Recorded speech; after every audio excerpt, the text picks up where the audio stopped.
vous avez aujourd'hui 100% du capital, un projet de croissance, besoin de financement. Dans la tête d'un entrepreneur en début de cycle, comme ça, c'est quoi ses craintes, c'est quoi ses besoins, il est prêt à quoi pour consentir à la croissance de son entreprise? L'entreprise de plasturgie, c'est d'abord en fait une entreprise qui est artisanale au départ, forcément, puisque quand elle est créée, je dirais, d'une phase zéro, ce n'est pas ni une acquisition, c'est vraiment une création, c'est un petit monde, et un petit monde technique.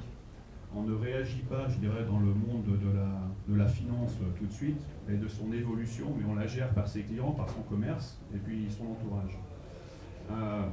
Aujourd'hui, le monde que je représente est je dirais, un monde en stagnation depuis 3 ans.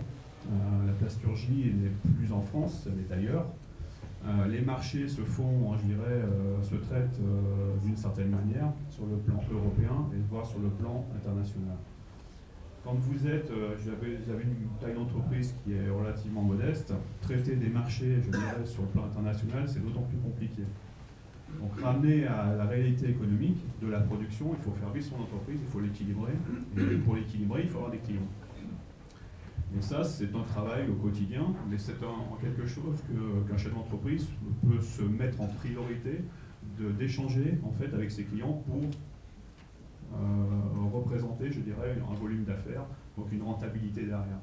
Je ne suis pas quelqu'un qui cherche, je dirais, du chiffre d'affaires, mais qui cherche une rentabilité d'entreprise. Donc je me suis tourné en fait sur des marchés vraiment très précis, très particuliers, qui m'ont permis d'accroître et d'asseoir mon entreprise et de la faire grandir.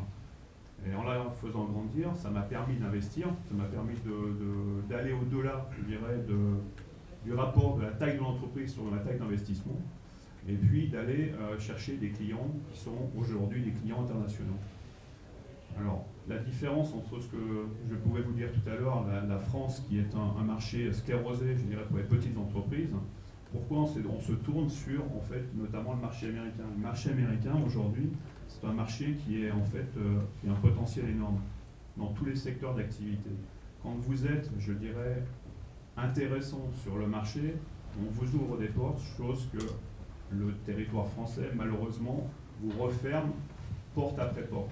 Pour les problèmes de taille, de crédibilité, de taille. C'est un problème en fait aujourd'hui qui est même beaucoup plus basique que ça. C'est un problème en fait d'hommes, puisqu'en fait on se heurte à des basiques qui sont des filières d'achat, d'acheteurs. On connaît tous en fait le secteur automobile. Les acheteurs sont déclinés maintenant dans les marchés médicaux et appliquent des règles qui sont des règles très basiques et très stupides de quotas.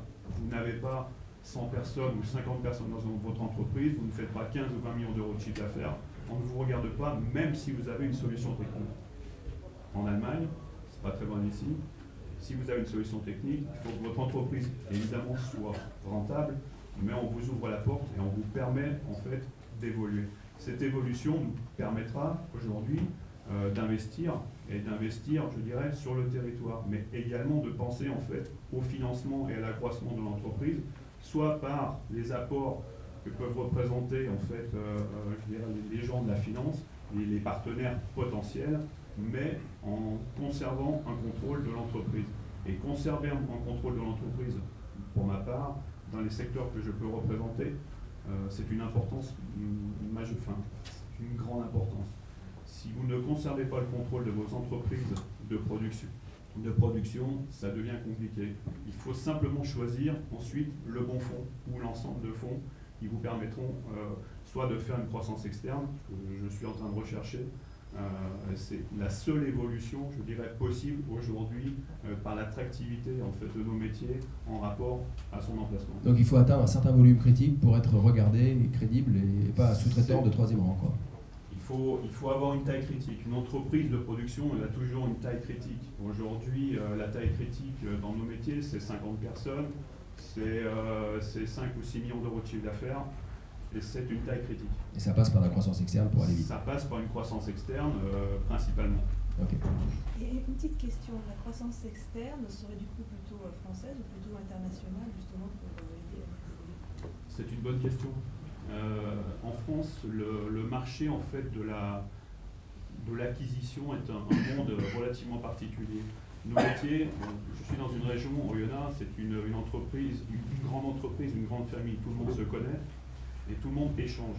Les entreprises qui peuvent se céder, il y a des entreprises qui sont très intéressantes, mais qui se cèdent de la main à la main et sans passer par des voies, je dirais, purement officielles. C'est très difficile. Aller sur l'extérieur, je dirais, c'est en fait être au bon endroit, au bon moment, et avoir le bon interlocuteur. Ensuite, il y a effectivement la taille, la recherche, la cible.